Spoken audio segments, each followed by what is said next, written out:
CPM നേതൃത്വം കൊടുക്കുന്ന ഇടതുപക്ഷ ജനാധിപത്യ മുന്നണിക്ക് 29 പേരേ ഉള്ളൂ. അല്ലെങ്കിൽ ഇവർ രണ്ടും കൂടി ചേർന്ന് എഴുതി ഒപ്പിടുമെന്ന് നമ്മൾ സഭ വിളിക്കുന്നതിന് ഒരു തർക്കവുമില്ല. സുഗതനെ സംരക്ഷിക്കണം, ഏതറ്റം വരെയും സംരക്ഷിക്കും. ഇത് ജനങ്ങളോടുള്ള വെല്ലുവിളിയാണ്. സുഗതനെതിരെ ഈ പറയുന്ന കാര്യങ്ങളൊക്കെ ജനങ്ങൾക്കെതിരെയുള്ള വെല്ലുവിളിയാണ്. സുഗതനെ പുറത്താക്കണമെന്ന് പറഞ്ഞു. സുഗതനെ പുറത്താക്കണമെന്ന് നേർക്ക് അധികാരമുണ്ട്. നമസ്കാരം. ഈ മാസത്തെ കൗൺസിൽ യോഗം തിരുവനന്തപുരം നഗരസഭ നടന്നപ്പോൾ ഒരിക്കലും കാണാൻ പറ്റാത്ത കാഴ്ചകളാണ് തിരുവനന്തപുരം നഗരസഭയിൽ നടന്നിരിക്കുന്നത്. UDF കൗൺസിലർമാരും BJP കൗൺസിലർമാരും തമ്മിൽ കയ്യാഞ്ഞെടുത്തിരിക്കുകയാണ്. ഇപ്പോൾ ഇതിനെപ്പറ്റി സംസാരിക്കാൻ സ്റ്റാൻഡിംഗ് കമ്മിറ്റി ചെയർമാൻ താരൻ അജിത്തുണ്ട്. അതിട്ട് ഇന്നൊരു അവിശ്വാസ പ്രമേയം വരുമെന്ന് പറഞ്ഞു. അത് നടക്കാത്ത ദേഷ്യമാണോ ഈ കൗൺസിലർ UDF കൗൺസിൽ അവിടെ കാണിച്ചിരുന്നത്? ഒരു സഭയിൽ അവിശ്വാസ പ്രമേയം കൊണ്ടുവരണമെങ്കിൽ ചില നിയമങ്ങളുണ്ട്, ചില ചട്ടങ്ങളുണ്ട്. തിരുവനന്തപുരം നഗരസഭയെ സംബന്ധിച്ചിടത്തോളം തിരുവനന്തപുരം നഗരസഭയിൽ 101 കൗൺസിലർമാരാണ്. 101 കൗൺസിലർമാരിൽ അതിൻ്റെ 1/3, അതായത് ഏകദേശം 63.67% കൗൺസിലർമാരുണ്ടായിരുന്നു. ആ കൗൺസിലർമാരെല്ലാം എഴുതി ഒപ്പിട്ട് സഭ വിളിച്ചു കൂട്ടണമെന്ന് ആവശ്യപ്പെടണം അവിശ്വാസ പ്രമേയത്തിന്. പക്ഷേ ഇവിടെ ഇപ്പോൾ 34 കൗൺസിലർമാരുള്ള ഏത് പാർട്ടിയാണുള്ളത്, ഏത് മുന്നണിയാണുള്ളത്? കോൺഗ്രസിനുണ്ട്. കോൺഗ്രസിന് 20 പേരേ ഉള്ളൂ. CPM നേതൃത്വം കൊടുക്കുന്ന ഇടതുപക്ഷ ജനാധിപത്യ മുന്നണിക്ക് 29 പേരേ ഉള്ളൂ. അല്ലെങ്കിൽ ഇവർ രണ്ടും കൂടി ചേർന്ന് എഴുതി ഒപ്പിടുമെന്ന് നമ്മൾ സഭ വിളിക്കുന്നതിന് ഒരു തർക്കവുമില്ല. നമുക്കൊരു മടിക്കേണ്ട ആവശ്യമില്ല. കൃത്യമായി ചട്ടത്തിൽ പറയുന്നത് പോലെ അംഗങ്ങളുടെ അംഗബലത്തിൻ്റെ അടിസ്ഥാനത്തിൽ നോട്ടീസ് തന്നാൽ സഭ വിളിച്ചു കൂട്ടാൻ നമുക്ക് അതൊരു സംശയം വേണ്ട. പക്ഷേ ഇപ്പോൾ വിഷയം അതല്ല. കാരണം എല്ലായിടത്തും നാവി അവിശ്വാസം കൊണ്ടുവരുമെന്ന് പറഞ്ഞു. അവിശ്വാസം ആദ്യം എന്ത് ചെയ്യുമെന്നറിയോ? അത് ശബരിനാഥ് ആദ്യം ഒറ്റയ്ക്ക് എഴുതി ഒപ്പിട്ടാണ് കൊണ്ടുവന്നത്. നേരുടെ കയ്യിൽ പേപ്പറിൽ പോയി പരിശോധിക്കുക. ഒറ്റയ്ക്ക് സഭ വിളിച്ചു കൂട്ടണം അവിശ്വാസ പ്രമേയത്തിന് ഒറ്റയ്ക്ക്. അതുപോലും അയാൾക്കറിയില്ല. ഇത്ര കൗൺസിലർമാർ നോട്ടീസിൽ ഒപ്പിടണം എന്നുള്ള കാര്യം പോലും അറിയില്ല. അറിയാതെ വന്ന് എന്തെങ്കിലും കോപ്രായത്തരം കാണിക്കുന്ന അതിനൊന്നും നമ്മൾ മറുപടി തയ്യാറല്ല. കൗൺസിൽ സുഗതനെ രക്ഷിക്കാൻ വേണ്ടിയാണ് ഈ ഹാജർ ഒപ്പിടാൻ സമ്മതിക്കാത്ത ഒരു ആശയമുണ്ടായിട്ടുണ്ട്. സുഗതനെ സംരക്ഷിക്കണം, ഏതറ്റം വരെയും സംരക്ഷിക്കും. അത് പാർട്ടിയുടെ സംസ്ഥാന പ്രസിഡന്റ് അത് പ്രഖ്യാപിക്കപ്പെട്ടിട്ടുണ്ട്. തീർച്ചയായിട്ടും അത് രാഷ്ട്രീയപരമായ വേട്ടയാടലാണ് അത് നടക്കുന്നത് എന്ന് എല്ലാവർക്കും അറിയാവുന്ന കാര്യമാണ്. അതിൻ്റെ അടിസ്ഥാനത്തിൽ സുഗതനെ സംബന്ധിച്ചിടത്തോളം ഒരു പാർട്ടിയുടെ പ്രവർത്തകൻ എന്നുള്ള നിലയിൽ പാർട്ടിയുടെ ഒരു നമ്മളെ കൗൺസിലർ എന്നുള്ള നിലയിൽ മേയറും അതിനോടൊപ്പം പാർട്ടിയുടെ നിലപാടിനോടൊപ്പം ശക്തമായി നിൽക്കുന്നു. സുഗതനെ ഏതറ്റം വരെയും സംരക്ഷിക്കുവാൻ നമ്മൾ തയ്യാറായേ പറ്റൂ. തീർച്ചയായിട്ടും തയ്യാറാകും നമ്മൾ. കാരണം മറ്റൊന്നുമല്ല, ഒരാളിന് ഇത്രത്തോളം വേട്ടയാടാൻ പാടില്ല. ഇത് ജനങ്ങളോടുള്ള വെല്ലുവിളിയാണ്. സുഗതനെതിരെ ഈ പറയുന്ന കാര്യങ്ങളൊക്കെ ജനങ്ങൾക്കെതിരെയുള്ള വെല്ലുവിളിയാണ്. കാരണം ജനങ്ങളാണ് അയാളെ തിരഞ്ഞെടുത്തിരിക്കുന്നത്. ഏകദേശം 9,000 വോട്ടർമാരുള്ള ഒരു വാർഡാണ് വാഴോട്ടുകോണം. ആ വാഴോട്ടുകോണത്തിലെ ജനങ്ങൾ തിരഞ്ഞെടുക്കുന്ന ഒരു പ്രതിനിധിയെ അയാൾക്കെതിരെ വിരൽ ചൂണ്ടുമ്പോൾ അത് ജനങ്ങൾക്കെതിരെയുള്ള വിരൽ ചൂണ്ടലാണ്. ഇത് ജനാധിപത്യ രാഷ്ട്രമാണ്. തീർച്ചയായിട്ടും ജനങ്ങൾക്കെതിരെയുള്ള വെല്ലുവിളിയാണ് ഈ കാണിക്കുന്നത്. ഇവരെ സംബന്ധിച്ചിടത്തോളം ഇവർക്ക് തൊട്ടതും പിടിച്ചതെല്ലാം അബദ്ധമായി. ഇപ്പം നമ്മുടെ സുഗതനെ പുറത്താക്കണമെന്ന് പറയും. സുഗതനെ പുറത്താക്കുന്ന നേർക്ക് അധികാരമുണ്ടോ? ഇവർ പറയുന്നതിനൊരു ഒരു യോജിപ്പ് വേണ്ടേ? സുഗതനെ പുറത്താക്കുന്ന ഇവിടെ ഇപ്പോൾ അതിനനുസരിച്ച് ഇപ്പോൾ എന്താണ് ഇവിടെ ഉണ്ടായത്? ഇവർ കാപ്പ നിയമപ്രകാരം അകത്താക്കിയത് ആരാണ്? ഗവൺമെൻറ്റല്ല. ഗവൺമെൻറ്റിനെ പിന്തുണയ്ക്കുന്ന ഇപ്പോഴത്തെ CPM UDF കൂടെ ചേർന്നുകൊണ്ടാണ് അയാളെ ഈ കാപ്പ നിയമപ്രകാരം അകത്താക്കിയിരിക്കുന്നത്. തീർച്ചയായിട്ടും അതിന് കോടതിയുണ്ടല്ലോ, ഇവിടെ നിയമമുണ്ടല്ലോ. ആ നിയമത്തിൻ്റെ വഴിയിൽ പോകട്ടെ. തീർച്ചയായിട്ടും അതിലേക്കൊന്നും നമ്മൾ കടന്നു കയറാനൊന്നും നമ്മൾ ആഗ്രഹിക്കുന്നില്ല. നമ്മളെ സംബന്ധിച്ചിടത്തോളം സുഗതനെ ഏതറ്റം വരെയും നമ്മൾ പിന്തുണയ്ക്കും. BJP പിന്തുണയ്ക്കും. ഏതറ്റം വരെയും നമ്മൾ പിന്തുണയ്ക്കും. അതിൽ യാതൊരു തർക്കവും വേണ്ട. മറ്റൊരു സംഭവമാണ്. പക്ഷേ സബിനത് പറഞ്ഞാൽ സുഗതനെ രക്ഷിക്കാൻ വേണ്ടി ആരെയും ഹാജറിനെ ഇടാതിരിക്കാൻ വേണ്ടിയാണ് BJP വശം ചെയ്തെന്ന് പറയുന്നത്. ഇതിൻ്റെ സത്യാവസ്ഥയുണ്ട്?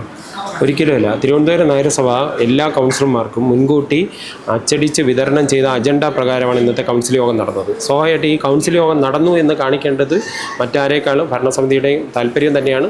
അതിൽ യാതൊരു ഒളിവും നമുക്കില്ല. അങ്ങനെയാണെങ്കിൽ പോലും ആ കൗൺസിൽ യോഗത്തിൻ്റെ ഹാജർ ബുക്ക് അവരുടെ അടുത്തെത്തില്ലായിരുന്നല്ലോ. ഷീബ പാട്രിക്കിന് ഒപ്പിടാൻ കൊടുത്ത സമയത്താണല്ലോ ഉദ്യോഗസ്ഥൻ വളരെ വ്യക്തമായിട്ട് പറയുന്നുണ്ട്. ഷീബ പാട്രിക് എന്ന് പറയുന്ന കൗൺസിലർക്ക് ഒപ്പിടാൻ കൊടുത്ത സമയത്താണ് അവർ ഒപ്പിട്ടതിന് ശേഷം തിരിച്ച് ആ ഉദ്യോഗസ്ഥനെ കൈമാറാതെ ശബരിനാഥിനേക്ക് കൈമാറി ശബരിനാഥ് അതെടുത്ത് മാധ്യമങ്ങളുടെ മുമ്പാകെ വെക്കുകയും പിന്നെ ആ അറ്റൻഡൻസ് രജിസ്റ്റർ തിരിച്ചു നൽകാതെ അതിൽ തിരുത്തൽ വരുത്താനോ നശിപ്പിക്കാനുള്ള ശ്രമമാണ് ശബരിനാഥൻ നടത്തിയത്. അപ്പോൾ സ്വാഭാവികമായിട്ട് നമുക്ക് BJPക്കോ അല്ലെങ്കിൽ നഗരസഭയുടെ ഭരണസമിതിക്കോ ഇങ്ങനെ കൗൺസിൽ യോഗം നടന്നില്ല എന്ന് കാണിക്കുന്നതുകൊണ്ട് യാതൊരു നേട്ടവും ഉണ്ടാവുന്നില്ല. കാര്യം സുഗതനെ സംരക്ഷിക്കാൻ വേണ്ടി ഇന്നത്തെ കൗൺസിൽ യോഗം നടക്കാതിരിക്കേണ്ട കാര്യമില്ല. സുഗതന് ഒരു കേടും ഇതുകൊണ്ട് സംഭവിക്കാനുമില്ല. അന്ന് തികച്ചും നമ്മൾ പ്രതീക്ഷിക്കാതെയാണ്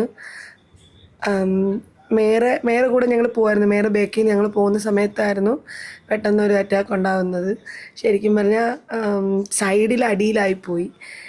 ശരിക്കും വിഷമം തോന്നിയൊരു കാര്യം എന്ന് പറഞ്ഞാൽ പല കൗൺസിലർമാരും CPMൻ്റെ പല കൗൺസിലർമാരും ആണുങ്ങളായിട്ടുള്ള കൗൺസിലർമാരും നോക്കിക്കൊണ്ട് നിൽക്കുന്നതല്ലാതെ നമ്മളുടെ സ്ത്രീകളും അവരുടെ സ്ത്രീകളും വീണ് കിടക്കുകയാണ്. ഒന്ന് പിടിച്ച് എഴുന്നേൽപ്പിക്കാൻ പോലും തയ്യാറാവാത്ത കുറച്ച് കൗൺസിലർമാരുണ്ടായിരുന്നു. തികച്ചും ആ വീഡിയോയിൽ നിങ്ങൾ കണ്ടാൽ വളരെ വ്യക്തമായി കാണാം. ഡെപ്യൂട്ടി മേയർ ഓഫീസിൻ്റെ മുമ്പിലാണ് ഞാനും രാഖി രവികുമാർ എൻ്റെ പുറത്തൂടെയാണ് വീഴുന്നത്. രാഖി രവികുമാറിനെ എണീക്കാൻ ശ്രമിപ്പിക്കുന്നത് നമ്മുടെ ഗിരിച്ചേട്ടനാണ്. നമ്മുടെ കൗൺസിലർ ഗിരിച്ചേട്ടനെ എണീപ്പിച്ച് മാറ്റുന്നുണ്ട്. എന്നിട്ട് പോലും തക്കാട് വാർഡ് കൗൺസിലർ വേണുഗോപാൽ ആ ചേട്ടൻ അവിടെ നിന്നിട്ട് പോലും ഇങ്ങനെ നോക്കി നിൽക്കുകയാണ്. ആ ചേട്ടൻ ഒന്നും പറ്റിയിട്ടില്ല. ആ ചേട്ടൻ ഇങ്ങനെ നോക്കി നിൽക്കുകയാണ്. ഒന്ന് എണീപ്പിക്കാൻ പോലും ശ്രമിക്കാത്ത രീതിയിൽ ഇങ്ങനെ നോക്കിക്കൊണ്ട് നിൽക്കുന്ന ഒരാളെയാണ് നമ്മൾ കാണുന്നത്. സത്യമന കാര്യമാക്കാണ്ടാണ് ആദ്യം ഇവിടെ നിന്ന് പോകുന്ന സമയത്ത് ഇവിടെ നീരടിച്ചു. ഇപ്പോഴും ആ നീര് കാണാൻ പറ്റും. എനിക്ക് ഒരു ലിഗമെൻ്റ് വലിഞ്ഞതായിട്ടുണ്ട്. പിന്നെ ഇവിടെ നീരടിച്ചത് കൊണ്ട് തന്നെ നീര് നന്നായിട്ട് കെട്ടി നിൽക്കുവാണ്. അപ്പോൾ അതിന് വൈദ്യനെ വല്ലതും കാണിച്ച് തടവി മാറ്റണം. അപ്പോൾ കൈ അധികം ചലിപ്പിക്കാതിരിക്കാനാണ് ഡോക്ടർ പറഞ്ഞത്. അതുകൊണ്ടാണ് ബാഗ് ഇട്ടിരിക്കുന്നത്. പിന്നെ നമുക്ക് രാഷ്ട്രീയത്തിൽ ഇറങ്ങുമ്പം വീട്ടിലിരിക്കാനായിട്ട് പറ്റില്ലല്ലോ. പല കാര്യങ്ങൾക്കും ഒരു ജനപ്രതിനിധി ആകുമ്പം അതിൻ്റെ പിറ്റേ ദിവസം തന്നെ പല കാര്യങ്ങൾക്ക് വേണ്ടി നമുക്ക് ഇറങ്ങണമല്ലോ. നാടിൻ്റെ ഓരോ ആവശ്യത്തിന് വേണ്ടി ഇറങ്ങണമായിരുന്നു. അതുകൊണ്ട് ഈ പരിക്ക് നമ്മൾ കാര്യമാക്കുന്നില്ല. നമ്മളെ സംബന്ധിച്ച് മേയറെ മുൻവാതിലൂടെ കയറ്റുക എന്നുള്ളതാണ് നമ്മുടെ ലക്ഷ്യം. അത് നമുക്കത് വളരെ പോസിറ്റീവായിട്ട് എടുത്ത് തന്നെയാണ് നമ്മൾ ചെയ്തത്. നമുക്ക് എന്താ പറയുക, നല്ലൊരു സന്തോഷം. ഈ വേദന നമ്മളങ്ങ് മറക്കുകയാണ്. ഞങ്ങൾ ആദ്യം സത്യം പറഞ്ഞാൽ ഇവിടെ ഈ സമരം നടക്കുന്നു എന്ന് പറയുമ്പോൾ പുറത്ത് നടക്കുന്നതെന്നാണ് ഞാനൊക്കെ വിചാരിച്ചിരുന്നത്. പക്ഷേ ഇതിനകത്ത് കയറിയിട്ടുള്ള സമരമാണെന്ന് സത്യത്തിൽ ഞങ്ങൾക്ക് അറിയില്ലായിരുന്നു. ഞങ്ങൾ പുതിയ കൗൺസിലറും കൂടെയാണ്. അപ്പോൾ ഇങ്ങനെ പറഞ്ഞപ്പോൾ ഞാൻ വിചാരിച്ച് പുറത്ത് തന്നെ ആയിരിക്കും എന്ന് തന്നെയാണ് വിചാരിച്ചത്. വന്നു ഞങ്ങളിവിടെ കയറി, അവിടെ നിന്ന് ഞങ്ങളും മേയറും എല്ലാവരും കൂടെ കയറി ആ സ്റ്റെപ്പ് കയറി ഇങ്ങനെ മേളിലാവുമ്പോൾ തന്നെ ഇവിടെ ഉള്ളവരെല്ലാവരും കൂടെ, അതായത് CPM കൗൺസിലർമാരെല്ലാം കൂടി ഞങ്ങൾ ഇടിച്ച് തള്ളി ഇടുകയാണ് ചെയ്തത്. ഞങ്ങൾ ഇങ്ങോട്ട് വരാൻ സമ്മതിക്കാണ്ട് അവർ അങ്ങോട്ട് ബലം പ്രയോഗിച്ച് ഞങ്ങളെ തള്ളി ഇടുകയാണ് ചെയ്തത്. അങ്ങോട്ടും ഇങ്ങോട്ടും തമ്മിലുള്ള ആ ഒരു ഇതിൽ നമ്മുടെ മേയറുടെ കാലൊക്കെ പിടിച്ച് അവർ വലിച്ച് തിരിക്കുകയാണ് ചെയ്തേക്കുന്നത്. എൻ്റെ കൈ ഉണ്ടോ, എൻ്റെ കൈ ചെല്ലമംഗലം കൗൺസിലർ അരുണാണ് ഇത് ചെയ്തേക്കുന്നത്. ഇങ്ങനെ പിടിച്ച് ഭിത്തിയിൽ അങ്ങ് അമർത്തി വെച്ച് ഇടിക്കുകയാണ് ചെയ്തത്. അങ്ങനെ ഈ ലെഗമെൻ്റ് ഇളകിപ്പോയതാണ്. ഇതിപ്പോൾ ഒരുപാട്, കാരണം ഇവർ സാധാരണ രീതിയിൽ ഉള്ള അത് ഇവിടെ ഉള്ള CPM കൗൺസിലർമാരിരുന്ന് വേണമെങ്കിൽ സമരം ചെയ്തോട്ടെ. ഇവർ പുറത്തുനിന്നുള്ള ഗുണ്ടകളെ കൂട്ടി കൊണ്ടുവന്നിട്ട് നമ്മൾ ഉപദ്രവിച്ചിരിക്കുന്നത്. പിന്നെ രണ്ടാമത്തെ കാര്യം, ഞങ്ങൾക്കത് ഒരു വലിയ ഇത് തോന്നുന്ന കാര്യം, ഇവർക്ക് മുമ്പും ഇവരുടെ ശീലം ഇത് തന്നെയാണ്. പുറത്തുനിന്ന് ആളെ കൊണ്ടുവന്ന് എല്ലാം ചെയ്യിക്കുകയാണ് ഇവരുടെ ഇത്. പിന്നെ ലേഡീസ് കൗൺസിലർ ആണെന്നൊരു പരിഗണന പോലും തരാണ്ടാണ് അതിൽ CPM കൗൺസിലർമാർ എല്ലാവരെയും നന്നായിട്ട് ഉപദ്രവിച്ചത്. ഞങ്ങളിലുള്ള 3-4 പേർക്ക് നന്നായിട്ട് പരിക്ക് പറ്റിയിട്ടുണ്ട്. എന്നിട്ട് അവരിലുള്ളവർക്കും പറ്റിയിട്ടുണ്ടാവാം. കാരണം അവരിലുള്ളവർക്ക് പറ്റിയിട്ടില്ല, അവരുള്ളവർ തന്നെയാണ് അവർക്ക് പരിക്കുണ്ടാക്കിയത്. എന്നിട്ട് അതും എന്ത് പറഞ്ഞാലും അറിയാലോ, അത് ഞങ്ങളുടെ ഭാഗത്തുള്ള മെയിൻ കാരണം എന്ന് വെച്ചാൽ, ഇപ്പോൾ ഈ 40-45 വർഷം അവർ ഭരിച്ചിട്ട് അവർക്ക് ചെയ്യാൻ കഴിയാത്തത് പലതും ഞങ്ങൾ വന്നപ്പോൾ ചെയ്യുന്നു എന്നുള്ളതിൻ്റെ ആ ഒരു ചെറിയ ഒരു വിഷയമാണ് അവർക്ക് ഉള്ളത്. കാരണം ഇപ്പോൾ കാരണം നമുക്ക് ഒരുപാട് മേയറുണ്ട്. ഇന്ന് വരെ ഏതെങ്കിലും ഒരു മേയർ ഇതുപോലെ എപ്പോഴും പറയുന്നത് കേട്ടിട്ടുണ്ട്. നമ്മൾ തിരുവനന്തപുരം മേയറെക്കുറിച്ച് എപ്പോഴും ആളുകൾ നല്ല കാര്യങ്ങളാണ് പറയുന്നത്. കാരണം ഇതുവരെ ആർക്കും ചെയ്യാൻ പറ്റാത്ത കാര്യങ്ങളെല്ലാം ചെയ്തു കൊടുക്കുന്നുണ്ട്. മുമ്പ് ഞങ്ങളുടെ ഈ മേയർ ഓഫീസിൽ വരാൻ പോലും ആർക്കും പറ്റില്ലായിരുന്നു. ഇന്ന് അങ്ങനെയല്ല. മേയർ എന്നുള്ള ആ ഒരു ഇതുപോലും ആ ഒരു ഇത് നമ്മുടെ രാജേഷേട്ടൻ കാണിക്കുന്നില്ല. സാധാരണ ഒരു മേയറൊക്കെ ആകുമ്പോൾ നമ്മൾ സാറെന്നോ അങ്ങനെ എന്തെങ്കിലും അഭിസംബോധന ചെയ്ത് വേണം നമ്മൾ വിളിക്കാൻ. രാജേഷേട്ടൻ ഇന്ന് വരെ അങ്ങനെ ആ ഒരു സ്ഥാനത്തിൻ്റെ ആ ഒരു ഇതും കാണിച്ചിട്ടില്ല. പണ്ട് ഞങ്ങൾ എങ്ങനെയാണ് പെരുമാറുന്നത് അതേപോലെ തന്നെയാണ് ഇന്നും ഞങ്ങൾ രാജേഷേട്ടാന്നാണ് വിളിക്കുന്നത്. അതുപോലെ തന്നെയാണ് വരുന്ന ജനങ്ങളോടും അദ്ദേഹം നല്ല രീതിയിലാണ് എല്ലാ കാര്യങ്ങളും പെരുമാറുന്നതും അവർക്ക് എന്താവശ്യമാണെന്ന് പറയാനും ചെയ്തു കൊടുക്കുകയും ചെയ്യുന്നത്. നമ്മുടെ ആറ്റുവൽ പൊങ്കലായ സമയത്ത് തന്നെ നഗരം നന്നായിട്ട് എല്ലായിടും വൃത്തിയാക്കിയതായിരുന്നു. എന്നിട്ട് എന്താ പറ്റിയത്? ഇവർ തന്നെ രാത്രിയാകുമ്പോൾ ഇവർ കുറേ സാധനങ്ങൾ അവിടെ കൊണ്ടിടുക, എന്നിട്ട് അത് മീഡിയയിലെല്ലാം കാണിച്ചിട്ട് പറയുന്നത് അത് നഗരം വൃത്തിയാക്കിയില്ല. പൈപ്പിൻ്റെ എന്താ വിഷയം? ഇത്രയും നാളില്ലാത്ത വിഷയം ഇപ്പോഴെന്താ നമ്മളെ കൗൺസിലർ കയറുമ്പോൾ ഞങ്ങൾ ഭരണം കയറിയപ്പോൾ ഇങ്ങനെ പറയാൻ കാരണം എന്താ?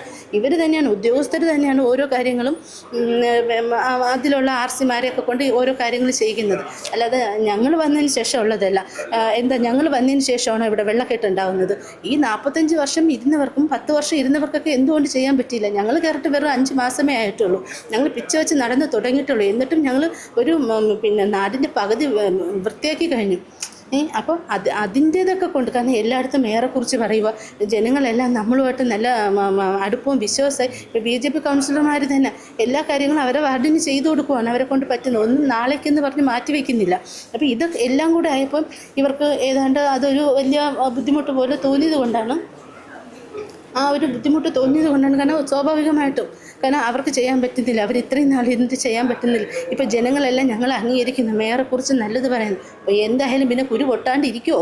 പിന്നെ പറഞ്ഞിട്ട് കാര്യമില്ല.